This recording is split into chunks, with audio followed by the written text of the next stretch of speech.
नमस्कार साथीहरू, आजको यस भिडियोमा चाहिँ म तपाईँहरूलाई नेपालको बैंक तथा वित्तीय संस्थाहरूको चाहिँ के कस्ता अवसरहरू रहेका छन्, के कस्ता चुनौतीहरू रहेका छन्, त्यो सम्बन्धी जानकारी दिन गइरहेको छु। र यो भिडियो चाहिँ विशेष गरेर चाहिँ बैंक तथा वित्तीय संस्थाहरूको इक्जाम ओरिएन्टेड भिडियो रहनेछ।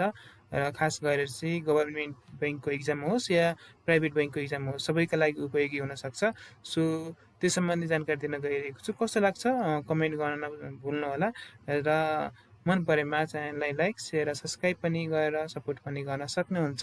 र यस्तै खालको जानकारीमूलक भिडियोहरू म तपाईँलाई लिएर आउने नै छु। र आजको भिडियो चाहिँ म सुरु गर्न गइरहेको छु र कुनै सुझाव छ भने पनि कमेन्ट गर्नुहोला।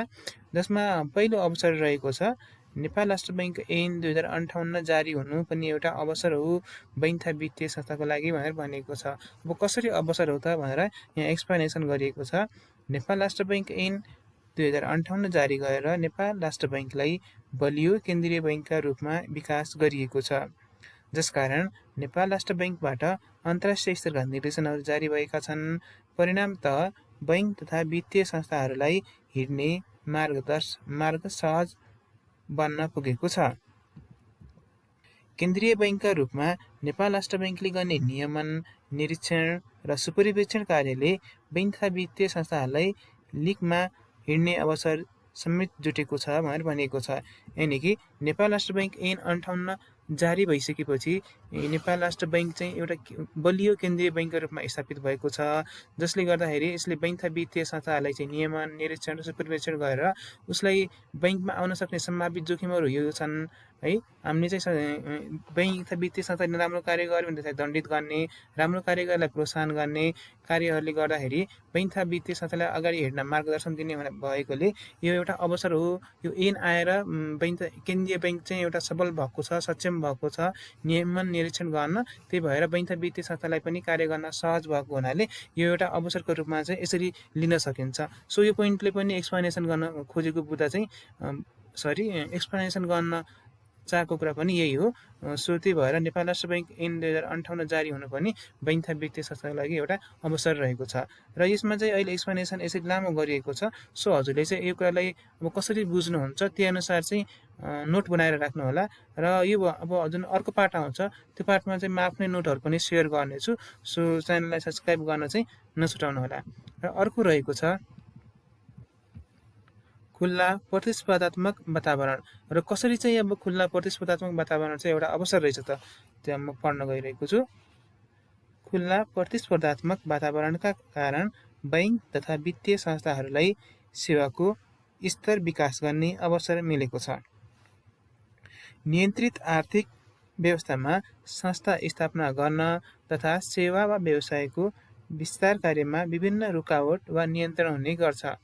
तर खुल्ला अर्थव्यवस्थाभित्र तोकिएका शर्तहरू पुरा गर्ने जुनसुकै कम्पनीलाई आफ्नो व्यवसाय विस्तार र सेवाको स्तर विकास गर्ने अवसरहरू प्राप्त रहन्छ भनेर भनिएको छ। यानि कि खुल्ला प्रतिस्पर्धात्मक वातावरणमा चाहिँ कस्तो कुराहरू हुन्छ त भन्ने कुरा गरिएको छ।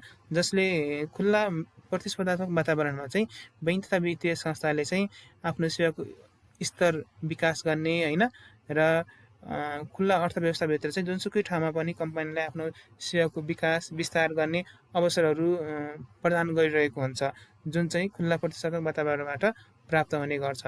र मेनली भनेको यसमा चाहिँ भन्न खोजेको के हो भने खुल्ला प्रतिस्पर्धात्मक वातावरणमा चाहिँ कार्य गर्नका लागि, आफ्नो व्यवसाय विस्तार गर्नका लागि, सेवाको स्तर बढाउनका लागि सहज हुन्छ होइन त। बैंक तथा वित्तीय संस्थाले आफ्नो चाहिँ प्रोडक्टहरू जुन सर्भिसहरू छ तिनीहरू बढाउनमा मद्दत गर्ने गर्छ, उसले आफ्नो व्यवसाय विस्तार गर्नमा सहज गर्छ।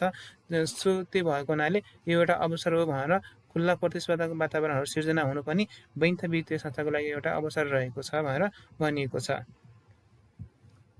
अर्को भनेको लगानीका क्षेत्रको व्यापकता। अब सामान्य कृषि, उद्योग र वाणिज्य व्यापारमा सीमित भएको कर्जा लगानीको क्षेत्र बढेर कृषि लगायतका सबै क्षेत्रमा आधुनिकीकरण र विविधीकरणले गर्दा कर्जा प्रवाह हुने क्षेत्र विकास र विस्तार भएको छ। पर्यटन, जलविद्युत, अन्य निर्माणजन्य कार्य, उपभोक्ता कर्जा, पुँजी बजार, cable car, paragliding, bungee jump लगायतका क्षेत्रमा कर्जा विस्तार गर्ने अवसर जुटेको छ। देशका विभिन्न विविध पूर्वाधार विकास लगायतका क्षेत्रमा ठूलो आकारको कर्जा तथा लगानी गर्ने अवसरहरू खुलेको छ भनेर भनिएको छ। हुन त नेपालमा चाहिँ अब लगानीका क्षेत्रहरूको व्यापकता एउटा यो अवसर रहेको छ भनेर भनेको छ। कसरी अवसर रहेको छ त भन्दाखेरि बैंक तथा वित्तीय संस्थाहरूले कृषि, उद्योग र वाणिज्य व्यापारमा सीमित भएको कर्जालाई चाहिँ कर्जाको क्षेत्र बढेर कृषि लगायतका विभिन्न आधुनिकीकरण, विविधीकरणले गर्दाखेरि कर्जाको विकास र विस्तार भएको छ। जस्तै पर्यटन, जलविद्युत, होइन, त्यसै गरी प्याराग्लाइडिङ, बन्जी जम्पिङ, त्यस्तै गरी उपभोक्तामुखी कर्जाहरू, पुँजी बजार, केबुल कार, होइन, यस्ता यस्ता क्षेत्रमा चाहिँ कर्जा लगानी गर्ने अवसरहरू जुटेको छ भनेर भनिन्छ। त्यही भएर बैंक तथा वित्तीय संस्थालाई लगानीका क्षेत्रहरू व्यापक रहेको, धेरै रहेको छ, जहाँ चाहिँ हामीले लगानी गर्ने एउटा अवसरहरू प्राप्त गर्न सकिन्छ भनेर भनिन्छ। र यो पनि एउटा बैंक तथा वित्तीय संस्थाका लागि अवसर रहेको छ भनेर यो बुदाले भनिएको छ। र हाम्रो अर्को बुदा रहेको छ नवीनतम वित्तीय उपकरणहरूको उपयोग भनेर भनिएको छ। र नवीनतम वित्तीय उपकरणहरूको उपयोगले कसरी चाहिँ बैंक तथा वित्तीय संस्थालाई एउटा अवसरको रूपमा लिन सकिन्छ त भनेर भनिएको छ, जहाँ चाहिँ एक्सप्लेनेसन गरिएको छ। आजको विश्व परिवेशमा नवीनतम आधुनिक वित्तीय उपकरणको उपयोगद्वारा आफ्नो वित्तीय सेवाको स्तर बढाउन अवसर मिलेको छ। एटिएम, मोबाइल ब्याङ्किङ जस्ता डिजिटल ब्याङ्किङ लगायतका नवीनतम प्रविधिको प्रयोगमा आएका छन्। त्यसै गरेर वित्तीय कारोबारका निम्ति आवश्यक दक्ष जनशक्तिको विकास गर्न अन्तर्राष्ट्रिय वित्तीय संस्था तथा प्रविधि, सञ्जाल सम्बन्ध, सम्पर्क मार्फत समाधान गर्न सकिने अवसर बनेको छ। साथै अन्तर्राष्ट्रिय स्तरको सिप र दक्षता विकासका निम्ति नयाँ प्रविधि प्रविष्टिले नवीनतम अवसरहरू सिर्जना भएको छ। र यसलाई चाहिँ अब अर्को रूपमा चाहिँ भन्न खोजिएको छ। कसरी छ त भन्दाखेरि भर्खरै मात्र मेनुअलबाट कम्प्युटराइज प्रणालीमा विकास भएको नेपालको ब्याङ्किङ कार्यप्रणाली डिजिटल युगमा प्रवेशले थप अवसरहरू सिर्जना गरेको छ भनेर भनिएको छ। सो यो पोइन्टको एक्सप्लेनेसन भनेको नवीनतम वित्तीय उपकरणको उपयोग। नवीनतम वित्तीय उपकरणको उपयोग भनेको जस्तो एटिएमहरू भयो, मोबाइल ब्याङ्किङहरू भयो, होइन, यस्ता ब्याङ्किङ प्रविधिले बैंक तथा वित्तीय संस्थाको चाहिँ जुन व्यवसाय विकास, विस्तार, होइन, सुदृढीकरण गर्ने छ, सुदृढीकरण गर्न सक्ने अवसरहरू सिर्जना गरेको छ। यसले आफ्नो मुनाफालाई बढाउन सक्ने अवसरहरू यहाँबाट मिलेको छ। यस्ता प्रविधिहरूले आफ्ना ग्राहकहरूलाई चाहिँ छिटो, छरितो, सहज रूपमा चाहिँ आफ्नो व्यवसाय विस्तार गर्न सहज गर्न सक्ने हुनाले यो एउटा चाहिँ ग्राहकमुखी ब्याङ्किङ सर्भिस हुन जान्छ। सो यस्ता नवीनतम वित्तीय उपकरणहरूले आफ्नो व्यवसायको विकास विस्तार गर्न चाहिँ सहज गर्छ। सो त्यही भएर यस्ता नवीनतम वित्तीय उपकरणहरू चाहिँ बैंक तथा वित्तीय संस्थाको लागि अवसर हुन सक्छ भनेर लेख्न सकिन्छ है त। ओके, अर्को नम्बर बुदा रहेको छ गैर कोषीय कारोबार तथा आर्थिक सेवाको विस्तार। कसरी चाहिँ बैंक तथा वित्तीय संस्थाको लागि एउटा अवसर हुन सक्छ त? यसको एक्सप्लेनेसन एकछिन पढौँ। कोषमा आधारित वित्तीय कारोबारमा बढी जोखिम रहने हुनाले गैर कोषमा सेवाहरूको विकास र विस्तारले बैंक तथा वित्तीय संस्थाहरूको कार्यक्षेत्र विस्तार हुनुको साथै जोखिम कम हुने अवसर मिलेको छ भनेर भनिएको छ। यानि कि गैर कोषीय कारोबारहरू भनेको तत्काल चाहिँ दायित्व सिर्जना नहुने खालका कारोबार हुने गर्छन्, होइन। त्यस्ता कारोबारहरूमा चाहिँ जोखिम न्यून रहन्छ र बैंक तथा वित्तीय संस्थाले चाहिँ मुनाफा आर्जन गर्न सक्छ। त्यही भएर गैर कोषीय कारोबार अथवा सेवाको विस्तारबाट बैंक तथा वित्तीय संस्थाले न्यून जोखिम र अधिक मुनाफा गर्न सक्ने अवसरहरू मिलेको छ भनेर यहाँबाट लेख्न सकिन्छ। अथवा गैर कोषीय कारोबार तथा सेवाको विस्तारमा कोषमा आधारित कारोबारमा जोखिम धेरै हुने र गैर कोषमा आधारित कारोबार तथा सेवाको विस्तार गर्दाखेरि जोखिम न्यून हुने र मुनाफा अधिक हुने हुनाले यो एउटा बैंक तथा वित्तीय संस्थाको लागि अवसर रहेको छ भनेर भन्न सकिन्छ। त्यसै गरी ब्याजदर प्रतिस्पर्धाबाटै निर्धारण हुने भनेर भनिएको छ। अब यसमा के भन्न खोजिएको छ त यो बुदाले भन्दाखेरि ब्याजदर केन्द्रीय बैंकबाट तोक्ने प्रचलन बन्द भएर बजारको माग तथा आपूर्तिका आधारमा स्वयं बैंक तथा वित्तीय संस्थाको प्रतिस्पर्धाबाट ब्याज निर्धारण गर्ने तथा कर्जा लगानीका क्षेत्र फैलाउने कार्यले बैंक तथा वित्तीय संस्थालाई स्वयं योग्य, क्षमतावान, दक्ष र निर्णायक बन्ने अवसर प्राप्त भएको छ भनेर भनिएको छ। ब्याजदर प्रतिस्पर्धा निर्धारण गर्ने भनेर भनिएको छ। पहिले चाहिँ राष्ट्र ब्याङ्कले चाहिँ यो ब्याजदर निर्धारण गर्ने प्रणाली थियो। किन त्यसमा चाहिँ कर्जाको ब्याजदर यति हुने, निक्षेपको ब्याजदर यति हुने भनेर तोक्ने प्रचलन थियो। र केही समय अगाडि हेर्नु पर्दाखेरि हालसालैको अवस्थामा पनि राष्ट्र ब्याङ्कले मुद्दतीको ब्याजदर, निक्षेपको ब्याजदर होइन यसरी निर्धारण गरिदिएको थियो। त्यो चाहिँ बैंक तथा वित्तीय संस्थालाई समस्या परेको बेलामा चाहिँ त्यस्तो अवस्थाहरू चाहिँ सिर्जना, अस्वस्थ प्रतिस्पर्धा नहोस्, वित्तीय सङ्कटहरू नहोस् भनेर राष्ट्र ब्याङ्कले कहिलेकाहीँ त्यस्तो चाहिँ पद्धति अप्नाउने गर्छ। र अहिलेको अवस्थामा चाहिँ बैंक तथा वित्तीय संस्थाले स्वयं प्रतिस्पर्धाबाट चाहिँ आफ्नो अनुकूल चाहिँ ब्याजदर निर्धारण गर्ने प्रचलन रहेको छ।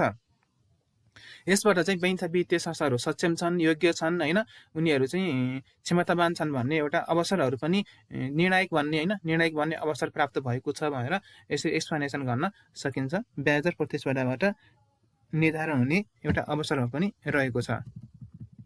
अब यसैमा अझ एक्सप्लेनेसन गरिएको छ अरू बुदाहरू जस्तो यो कुराहरूलाई त म सर्टकटमा तपाईँलाई अर्को पार्टमा चाहिँ आफूले लेखेको चाहिँ जुन नोट रहेको छ त्यसको पनि म भिडियो लिएर आउने नै छु। अहिलेको चाहिँ यस पाठहरूमा चाहिँ मैले यो एउटा लेख थियो राष्ट्रिय वाणिज्य ब्याङ्कको, सो त्यही लेखलाई चाहिँ मैले एक्सप्लेनेसन गरेर अझै बुझाउने प्रयास गरेको थिएँ। कस्तो लाग्छ कमेन्ट गर्न चाहिँ नछुटाउनु होला। यसमा भनेको छ बैंक तथा वित्तीय संस्थाहरूले ठुलो जोखिम भनेको कर्जा तथा लगानीको रकम नउठ्नु हो। यस्तो अवस्थामा बैंक तथा वित्तीय संस्थाहरूको अस्तित्व नै सङ्कटमा पर्न सक्छ। त्यस कार्यको सहयोगका निम्ति नेपाल सरकारद्वारा ऋण असुली ऐन 2058 को तर्जुमा गरी ऋण असुली न्यायाधिकरणको व्यवस्था हुनु पनि एक अवसरको रूपमा लिन सकिन्छ। यो अवसर हुन्थेन भने बैंक तथा वित्तीय संस्थाहरूले चाहिँ लगानी गरेको रकम उठ्थेन, जसले गर्दाखेरि बैंक तथा वित्तीय संस्थाहरू चाहिँ सङ्कटग्रस्त हुन्थे, समस्याग्रस्त हुन्थे होइन, बैंक तथा वित्तीय संस्था नै डुब्ने अवस्थामा हुन्थ्यो। र यो ऐन आइसकेपछि बैंक तथा वित्तीय संस्थाले चाहिँ लगानी गरेको रकम चाहिँ सहज तरिकाले उठेन भने यो ऋण असुली न्यायाधिकरण ऐन 2058बाट तर्जुमा गरी लिलामी प्रक्रियाहरू अपनाउने होइन, यस्ता प्रक्रियाहरू अपनाएर पनि उसले आफ्नो चाहिँ ऋण असुल चाहिँ गर्न सक्छ होइन। त्यसले गर्दाखेरि यो बैंक तथा वित्तीय संस्थाको लागि यो एउटा अवसर हो, एउटा राम्रो अपर्च्युनिटी हो। यसमा चाहिँ लगानी गर्यो भने बैंकले डुब्दैन भन्ने एउटा राम्रो सङ्केत हो होइन। त्यही भएर एउटा यो अवसरको रूपमा लिन सकिन्छ यसलाई चाहिँ। यसै गरी बैंक तथा वित्तीय संस्थाहरूको वित्तीय साधनको दुरुपयोग गरेर कर्जा लिने वा दिने वा उद्देश्य अनुरूप लिएको वा दिएको कर्जाको उपयोग उद्देश्य अनुरूप नगरेर देशको प्रचलित कानुनको बर्खिलाफ हुने गरेको कार्यलाई निरसन गर्न बैंकिङ कसुर तथा सजाय ऐन 2064 जारी गरिनाले कानुनी रूपमा बैंक तथा वित्तीय संस्थालाई दरो बनाउन सहयोग पुगेको छ भनेर भनिएको छ होइन। त बैंकिङ कसुर तथा सजाय ऐन 2064 जारी गरिसकेपछि बैंकमा हुने वित्तीय अपराधहरू नियन्त्रण गरेको छ, जसले गर्दाखेरि कर्मचारीबाट हुने, ग्राहकबाट हुने बैंक तथा वित्तीय संस्थालाई चाहिँ हानि नोक्सानी पुर्याउने कार्यहरू भइरहेका हुन्छन्। यस्ता कार्यहरूलाई निरुत्साहित गरी बैंक तथालाई स्वच्छ, सक्षम र सुशासन कायम राख्नका लागि पनि यो ऐनले चाहिँ सहयोग गरेको छ, जसले गर्दाखेरि समग्रमा बैंक तथा वित्तीय संस्थाको लागि एउटा यो अवसर पुगेको छ भनेर भनिन्छ। त्यसै गरी राजनीतिक वा सरकारी हस्तक्षेप घट्दो क्रममा रहेको कारण नै बैंक तथा वित्तीय संस्थाहरू स्वतन्त्र र आत्मनिर्भर उन्मुख हुने अवस्थाहरू सिर्जना भएको छ। समग्रमा चाहिँ यो यस्ता ऐनहरू राष्ट्र बैंक ऐन, बैंक तथा वित्तीय संस्था ऐन 2073 आइसकेपछि यिनीहरू चाहिँ स्वतन्त्र रूपमा आफ्नो ऐन अनुसार चलिरहेका छन्, जसले गर्दाखेरि यसमा राजनीतिक हस्तक्षेप भएको छैन र यिनीहरू चाहिँ स्वतन्त्र र आत्मनिर्भर उन्मुख हुने अवस्था सिर्जना भएको छ। यस्ता ऐनहरूले गर्दाखेरि उनीहरू एउटा नियमसङ्गत रूपमा चलिरहेका छन्, नियमसङ्गत रूपमा लगानी गरिरहेका छन् र समग्रमा चाहिँ बैंक तथा वित्तीय संस्थाको चाहिँ राम्रो एउटा स्वस्थ प्रतिस्पर्धा निर्माण भएको छ र यो एउटा राम्रो अवसर पनि रहेको छ। अर्को रहेको छ बैंक तथा वित्तीय संस्था जीवित रहन वा परिचालित हुन स्रोतको मुख्य भूमिका हुन्छ। मुख्य स्रोत भनेको निक्षेपलाई मानिन्छ। वैदेशिक रोजगारीका कारण प्राप्त हुन आउने विप्रेषण, रेमिटेन्सका माध्यमले तरलता उपलब्ध हुनुलाई पनि एक अवसरका रूपमा मान्न सकिन्छ भनेर भनिएको छ। सो बैंक तथा वित्तीय नेपालमा चाहिँ लगानीको निक्षेपको चाहिँ प्रमुख स्रोत भनेको एउटा विप्रेषण पनि हो। विप्रेषण यानि कि रेमिटेन्स। बैंक तथा वित्तीय संस्थाले चाहिँ गैर कोषमा आधारित कारोबार रेमिटेन्सबाट चाहिँ उनीहरूले कमिसन प्राप्त गर्न सक्छन्। अर्को भनेको चाहिँ निक्षेपको रकम आफ्नो बढाउन सक्छन् होइन। सो उनीहरूलाई चाहिँ लगानी गर्ने एउटा अवसरहरू पनि प्राप्त हुन्छ। बैंक तथा वित्तीय संस्थाले आफ्नो तरलता कायम राख्न पनि मद्दत गरिरहेको हुन्छ। सो एउटा चाहिँ रेमिटान्सले बैङ्था वित्तीय संस्थालाई चाहिँ आफ्नो चाहिँ वित्तीय स्रोतहरू चाहिँ बढाउनका लागि गैर कोषमा आधारित मुनाफा प्राप्त गर्नका लागि पनि एउटा अवसर जुटेको छ भनेर भन्न खोजेको यसले चाहिँ। त्यसै गरी देशको समग्र ग्रामीण भागमा बैङ्क पुगेको छैन। कतिपय ग्रामीण क्षेत्र त बैङ्था वित्तीय संस्थाबाटै मुक्त नै छन् भनिन्छ। देशको 60% जनताको निक्षेप खाता छ, तर कर्जा प्रापक जनता केवल 18% मात्र छन्। यस्तो अवस्थामा उपयुक्त विधि प्रक्रिया मार्फत आफ्नो कार्यविस्तार गर्न बैङ्था वित्तीय संस्थालाई पर्याप्त बजार हुनु पनि एउटा अवसर हो भनेर भनिएको छ। यानि कि यसले भन्नु खोजेको के हो भन्दाखेरि नेपालमा चाहिँ सहरी क्षेत्रमा मात्र चाहिँ सहरी र ग्रामीण क्षेत्रमा गएर 60% जनताको निक्षेप खाता छ, तर पनि केवल 18% मात्र जनताले चाहिँ कर्जा प्राप्त गरेका छन्, बाँकीहरूले चाहिँ कर्जा प्राप्त गरेका छैनन् होइन। सो बैङ्था वित्तीय संस्थाले आफ्नो कार्य विस्तार गरेर यस्ता अपर्च्युनिटीहरू लिन सक्छ। सबै जनताहरूलाई चाहिँ निक्षेपहरू लिने सबै जनताबाट र उनीहरूलाई चाहिँ कर्जा दिने, यसमा वित्तीय साक्षरता कार्यक्रमहरू गरेर आफ्नो शाखाको विस्तारहरू गरेर होइन उसले चाहिँ आवश्यक जुन बजार रहेको थियो त्यो बजारहरू चाहिँ उसले चाहिँ ग्र्याब गर्न सक्छ, उसले चाहिँ लिन सक्छ होइन। आफ्नो व्यवसाय विस्तार गरेर चाहिँ अधिक मुनाफाहरू पनि उसले कमाउन सक्ने अवस्थाहरू पनि छ, नेपालमा अवसरहरू पनि रहेको छ भनेर भन्ने खोजेको यसले चाहिँ। र अर्को रहेको छ यसमा बुँदा भनेको बैङ्था वित्तीय संस्थाका वर्तमान चुनौतीहरू भनेर भनिएको छ। र पहिलो बुँदा रहेको छ नीतिगत अस्पष्टता कायम हुनु भनेर भनिएको छ। यसमा चाहिँ बारम्बार फेरबदल हुने नीतिले बैङ्था वित्तीय संस्थाहरूको दूरगामी कार्यलाई अडचन पुगेको छ। यानि कि लङ टर्मसम्म गर्नुपर्ने जुन कार्यहरू छन् त्यस्ता कार्यहरूमा बिचबिचमा नीतिहरू परिवर्तन भइरहने अस्पष्ट नीतिले गर्दाखेरि उसले चाहिँ गर्नुपर्ने कार्यहरूमा चुनौती आउन सक्छ, बाधा अडचन आउने कार्यहरू पुगेको छ भनेर भनिएको छ। त्यसैगरी मर्जरको समस्या रहेको छ। यो चाहिँ अब मर्जरको समस्यामा चाहिँ बैङ्था वित्तीय संस्थाहरू खोल्ने, लाइसेन्स बाँड्नु अनि गाभ्ने वा प्राप्ति कार्यका निम्ति दबाब दिनु अस्थिर नीतिका परिणामहरू हुन्। गाभिएका बैङ्था वित्तीय संस्थाको पुँजीगत पर्याप्तता वा वित्तीय साधनको उपलब्धतामा केही हदसम्म बढोत्तरी भए पनि जनशक्ति व्यवस्थापनको जटिलताले सकस निम्त्याएको छ भनेर भनिएको छ। र बिग मर्जरको कुराले चाहिँ बैङ्था वित्तीय संस्थालाई मर्जरमा लगे पनि केही हदसम्म चाहिँ क्यापिटल जुन पुँजीको कुरा थियो, पुँजी चाहिँ बढी बनाए पनि यानि कि पुँजीगत रूपमा चाहिँ सक्षम भए पनि आन्तरिक रूपमा भने जनशक्ति व्यवस्थापनमा चाहिँ बैङ्था वित्तीय संस्थाहरूलाई चाहिँ जटिलता निम्त्याएको छ, चुनौती निम्त्याएको छ। जनशक्ति व्यवस्थापन गर्नु आफैमा चुनौती गरेको छ होइन। सबै लेभलको सबै तहको कर्मचारीहरूलाई व्यवस्थापन गर्नु आफैमा पनि चुनौती रहेको छ। छुट्टै छुट्टै संस्थामा काम गर्ने, छुट्टै कल्चर संस्कृतिमा काम गर्ने होइन जनशक्तिहरूलाई गाभेर एउटै संस्थामा ल्याएर काम लगाउन पनि आफैमा चुनौती रहेको छ। सो मर्जरले यस्तो अवस्था चाहिँ सिर्जना गरेको छ। त्यसै गरी खुलेका बैङ्था वित्तीय संस्थाहरूले आफ्नो अस्तित्व रक्षाका निम्ति सीमित बजारभित्र अस्वस्थ प्रतिस्पर्धा गर्नु परेको छ। अस्वस्थ प्रतिस्पर्धा पनि हुनु आफैमा चुनौती रहेको छ। र यसमा चाहिँ अब एउटा नेपालमा चाहिँ सीमित क्षेत्रमा चाहिँ बैङ्था वित्तीय संस्थाहरू चाहिँ खुलेर आफ्नो कार्यहरू गरिरहेका छन्, आफ्नो व्यवसाय विस्तार गरिरहेका छन्। सो यही बजारभित्र चाहिँ आफ्नो प्रोडक्टहरू चाहिँ बेच्ने र मुनाफा कमाउने होइन कार्यहरूले गर्दाखेरि बैङ्था वित्तीय संस्थामा अस्वस्थ प्रतिस्पर्धा भइरहेको छ, जसमा चाहिँ निक्षेपमा चाहिँ अधिकतम ब्याज दिने, कर्जामा चाहिँ न्यून चाहिँ ब्याज दरहरू निर्धारण गर्ने जस्ता कारणले गर्दाखेरि बैङ्था वित्तीय संस्थाहरूमा चाहिँ अस्वस्थ प्रतिस्पर्धा हुन गएर वित्तीय सङ्कटहरू निम्तिने अवस्थाहरू आउन सक्ने अवस्था रहेको छ। सो एउटा यो चुनौती रहेको छ अस्वस्थ प्रतिस्पर्धा हुनु बैङ्था वित्तीय संस्थाहरू बिच पनि यी अस्वस्थ प्रतिस्पर्धा हुनु एउटा आफैमा चुनौती रहेको छ। त्यसै गरी जनशक्ति व्यवस्थापन एकातिर राम्रालाई भन्दा हाम्रालाई प्रशय र प्राथमिकता दिने प्रचलन कायम नै छ। यसो हुनु भनेको बजारको योग्य जनशक्ति विस्थापित हुन पुग्नु हो। यसले योग्य जनशक्तिमा निराशा, कुण्ठा, उदासीनता उत्पन्न हुन जान्छ, साथै अवसरको अभावमा योग्य जनशक्ति पलायन हुनु पुग्छ। अर्कोतिर छनौट भएको कर्मचारीको अदक्षताका कारण सेवाग्राही मार्कामा पर्छन् र संस्थाले लिन सक्ने उत्पादकत्वमा ह्रास हुन्छ भनेर भनिएको छ।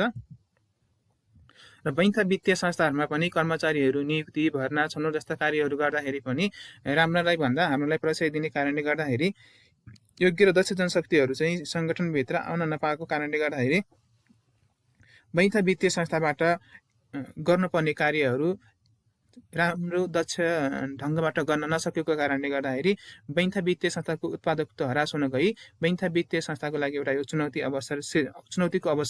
चाहिँ सिर्जना भएको छ भनेर भन्न सकिन्छ। त्यसै गरी नयाँ प्रविधिको उपयोग भनेर भनिएको छ। नवीनतम प्रविधिको उपयोग गर्न आरम्भ गरिए तापनि यस्ता साधनको प्रयोग गर्न सक्ने दक्ष जनशक्तिको अभावमा कतिपय बैङ्क तथा वित्तीय संस्थाका कतिपय नवीनतम उपकरणहरू त्यस्तै थन्किने पुगेका छन्। अर्कोतिर आधुनिक सूचना प्रविधिको उपयोगबाट उत्पन्न हुने विभिन्न जोखिमहरूको सिर्जना भएका छन्। त्यस्ता प्रविधिको दुरुपयोग गरेर ह्याकर लगायतले सिर्जना गर्ने जोखिम निकै उच्च मानिन्छ भनेर भनिएको छ। अब नवीनतम प्रविधिको उपयोग गर्न पनि आफैमा चुनौती रहेको छ, किनकि त्यस्ता प्रविधिहरू प्रयोग गर्नका लागि आवश्यक पर्ने दक्ष जनशक्तिको अभाव रहनु र नयाँ आधुनिक प्रविधिहरूको प्रयोगबाट उत्पन्न हुन सक्ने जोखिमहरू रहेका छन्। त्यस्ता जोखिमहरूलाई न्यूनीकरण गर्नका लागि आवश्यक पर्ने जुन जनशक्ति छ त्यस्ता जनशक्तिको अभाव हुनु पनि एउटा चुनौती रहेको छ र अर्को चाहिँ त्यस्ता प्रविधिको दुरुपयोग हुनु पनि अर्को चुनौती रहेको छ। त्यसैले नयाँ प्रविधिको उपयोग गर्दाखेरि के कुराले चुनौती गर्छ भन्दाखेरि त्यो प्रविधिहरू सञ्चालन गर्न आवश्यक पर्ने दक्ष जनशक्तिको अभाव हुनु र त्यस्ता प्रविधिको दुरुपयोग हुनबाट रोक्नु पनि आफैमा के रहेको छ, चुनौती रहेको छ। त्यसै गरी उत्पादनशील कर्जा निरुत्साहित भनेर भनेको छ। आज आएर बैङ्क तथा वित्तीय संस्थाहरूको अल्पगामी एवं नाफामुखी दृष्टिकोणले गर्दा उत्पादनशील क्षेत्रमा कर्जा तथा लगानी निरुत्साहित हुन पुगेको छ, जसका कारणले गर्दाखेरि देशमा उत्पादनशील नयाँ उद्योग कल कारखाना स्थापना हुन नसकेका मात्र होइनन्, पुराना कतिपय उद्योगहरू ऋण हुँदै बन्द हुन पुगेका छन्। रोजगारी सिर्जना हुनुको साटो बेरोजगारी दर बढेको छ। योग्य जनशक्ति विदेश पलायन भइरहेको अवस्थामा बदलामा उपभोक्ता कर्जा विस्तार भएको छ। भट्किलो जीवनशैलीले हाम्रो आफ्नोपन हराउँदैछ। पश्चिमा जीवनशैलीले हाम्रो कतिपय नैतिक मूल्यहरूको ह्रास भइरहेको छ र अपसंस्कृतिहरूको विकास गर्न उपभोक्ता कर्जामूलक कारण बनेको छ भनेर भनेको छ। यानि कि उपभोक्तामुखी कर्जा भनेको उपभोक्ताले आफ्नो व्यक्तिगत घर जग्गा लगानीहरू होइन, विलासिताको जीवनहरू, कारहरू, यस्तो विशेष उपभोक्ताहरू प्रोडक्टहरू युज गर्ने प्रवृत्तिले गर्दाखेरि बैङ्क तथा वित्तीय संस्था मुनाफा त बनाएको छ, तर दीर्घकालमा चाहिँ यसले बैङ्क तथा वित्तीय संस्थाको लागि चुनौती थपिएको छ भनेर भनिएको छ। त्यसै गरी कर्जा प्रवाहको मूल आधार पूर्णतः परियोजना बन्न नसक्नु। अझै पनि कर्जाहरू मूल आधार पूर्णतः परियोजना हुन सकेको छैन। अस्वस्थ बैंकिङ प्रतिस्पर्धाका कारण परियोजनाको उचित विश्लेषण गरेर उपयुक्तता आधारमा कर्जा लगानी गर्नुभन्दा धितोमुखी कर्जा लगानी होड चलेको छ भनेर भनिएको छ। र बैङ्क वित्तीय संस्थाले गर्ने कर्जा लगानी चाहिँ धितो राखेर प्रवाह गर्ने कर्जा लगानी चाहिँ अहिले पनि चलिरहेको छ र त्यसलाई विस्थापित गरेर परियोजनामा आधारित कर्जा प्रवाह भइसकेको छैन। त्यो चाहिँ कर्जा प्रवाह गर्न नसक्नु पनि एउटा चुनौती रहेको छ भनेर भनिएको छ। त्यसै गरी सुदूर ग्रामीण क्षेत्रमा बैङ्क वित्तीय संस्थाको स्थापना गरेर सेवाको पहुँच पुर्याउन पनि आफैमा चुनौती रहेको छ। किन चुनौती रहेको छ भन्दाखेरि छाया बैंकिङलाई रोक्न सकिएको छैन। बैङ्क वित्तीय संस्थामा अति मुनाफाको सोचले दुर्गम भेगका जनता आधुनिक बैंकिङ सेवाबाट विमुख हुनु परेको छ। अझै भनौँ दुर्गम वा ग्रामीण क्षेत्रमा सेवा दिन बैङ्क वित्तीय संस्थाहरू उदासीन छाएको छ। शहर केन्द्रित व्यवसाय बढेको छ। यस्तो कार्यले देशको चौतर्फी विकास गर्ने सरकारी लक्ष्य प्राप्त हुन सक्दैन। ग्रामीण विकास बिना देशको विकास असम्भव हुन्छ। आज देशमा 60% जनताको निक्षेप खाता खोलिएको छ भनिन्छ, तर बैङ्क वित्तीय संस्थाबाट प्रवाह हुने कर्जा तथा ऋण सापटी 18% जनतामा मात्र सीमित रहेको छ। आर्थिक चलायमान गर्न ग्रामीण क्षेत्रमा बैङ्क वित्तीय संस्थाको व्यापक पहुँच चुनौती बनेको छ। यस्तो कार्य बैङ्क तथा वित्तीय संस्थाको विकासको बाधक नै मानिन्छ भनेर भनिएको छ।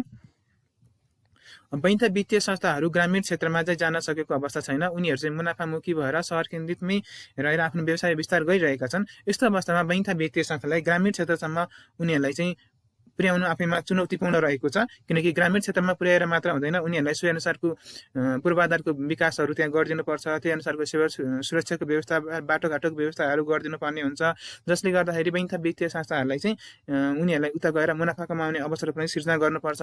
त्यो अवस्थाहरू नभएको कारणले गर्दाखेरि बैङ्क वित्तीय संस्थाहरूलाई चाहिँ ग्रामीण क्षेत्रमा सेवा पुर्याउन चाहिँ चुनौतीपूर्ण रहेको छ भनेर भन्नु खोजिएको छ। यसमा चाहिँ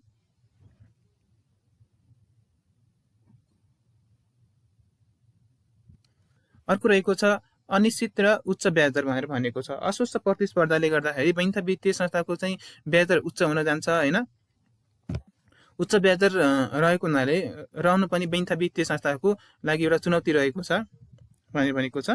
जस्तो चाहिँ अहिले चाहिँ हामीले चाहिँ अस्वस्थ प्रतिस्पर्धाबाट मुद्दतीमा 13% लागेको ब्याज चाहिँ दिने प्रचलन रहेको थियो र निक्षेपमा ब्याज बढेपछि कर्जा पनि बढ्ने हुन्छ र राष्ट्र बैंकको निर्देशन बमोजिम आधार दरमा 5% स्फीति दर कायम हुँदा ऋण महँगो हुन जान्छ, जहाँ उपभोक्ताकर्ताहरू उद्यमी व्यवसायीले महँगोमा कर्जा लिएर सिधै चुनौती लिन चाहँदैन भनेर भनिएको छ। सो यसमा चाहिँ अनिश्चित र उच्च ब्याज दरले चाहिँ बैंक तथा वित्तीय संस्थाले चाहिँ आफ्नो कर्जा प्रवाह गर्न पाउँदैन हैन। कर्जा प्रवाह गर्न पाएन भने बैंक तथा वित्तीय संस्थाको चाहिँ जुन इन्कम रहेको थियो, जुन सोर्स रहेको थियो त्यो चाहिँ घट्न जान्छ र बैंक तथा वित्तीय संस्थाको लागि, बैंक तथा वित्तीय संस्था चलाउनको लागि पनि समस्या उत्पन्न हुन जान्छ, यानि कि चुनौती हुन जान्छ भनेर भनिएको छ। त्यसैगरी अर्को रहेको छ आर्थिक मन्दी। बैंक तथा वित्तीय संस्थाको लागि आर्थिक मन्दी पनि एउटा चुनौती रहेको छ। आर्थिक मन्दी सुस्त र आर्थिक वृद्धिको कारण पनि हो। आन्तरिक र बाह्य कारणले आर्थिक मन्दी आउनु, विशेषतः कोभिड-19ले सुस्ताएको विश्व अर्थतन्त्र राम्ररी नगरिन पाउँदा रुस युक्रेन युद्ध सुरु हुनु पनि यस युद्धमा विश्वका शक्तिशाली राष्ट्रहरूको प्रवेश, हतियार उत्पादन र बिक्री वितरण कार्यमा शक्तिशाली राष्ट्रको ध्यान नजानु, इजरायल हमास तथा प्यालेस्टिनिक आन्तरिक सङ्घर्षबाट ठूलो धनजनको क्षति हुनु लगायतका कारणले सुस्ताएको आर्थिक अवस्थामा त्यसको प्रभाव नेपालमा पनि परेको वा पर्ने देखिन्छ। तरलता अभावमा वित्तीय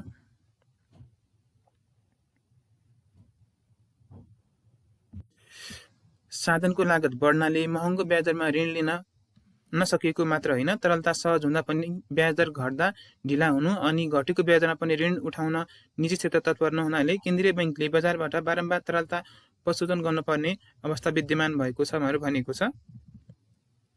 र यो त रह्यो बैंक तथा वित्तीय संस्थाका केही चुनौतीका पाठहरू रहे, जसमा चाहिँ मैले तपाईँहरूलाई बैंक तथा वित्तीय संस्थामा के कस्ता अवसरहरू रहेका छन्, के कस्ता चुनौतीका अवस्थाहरू रहेका छन्, यो सम्बन्धी केही जानकारी दिने प्रयास गरेको थिएँ। कस्तो लाग्यो कमेन्ट गर्न नछुटाउनु होला। म नेक्स्ट पार्टमा चाहिँ मैले आफूले बनाएको नोट चाहिँ म तपाईँहरूलाई सेयर गर्नेछु। सो च्यानललाई सब्सक्राइब गर्न नछुटाउनु होला। केही कमी कमजोरी छ भने कमेन्ट गर्नु होला, म त्यसको सुधार चाहिँ अर्को पार्टमा गएर आउने नै छु। सो अहिलेको यस भिडियोमा भने बाई बाई।